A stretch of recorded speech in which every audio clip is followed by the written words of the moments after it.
నేను వద్దు, నాతో జీవితం వద్దు అని నన్ను వదిలేసి ఇంకొకరితో వెళ్ళిపోయావు. అప్పటి నుంచి నీకు మెసేజ్ చేసి చేసి అలసిపోయాను. నువ్వు నా మెసేజ్లు కూడా చూడడం లేదు, డబుల్ టిక్ రావడం లేదు.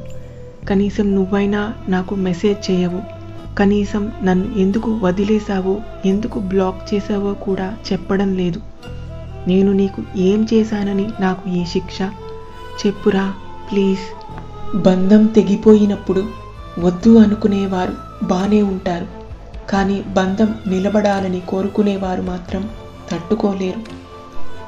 నువ్వే నా ప్రపంచం అని చెప్పావు. నిద్రను కూడా పక్కన పెట్టేసి నాతో మాట్లాడిన రాత్రులు విడిచిపెట్టి బ్రతకలేను అన్నంతగా ప్రేమించావు. కానీ ఇప్పుడు అసలు నన్ను గుర్తు తెచ్చుకోవడం కూడా లేదు.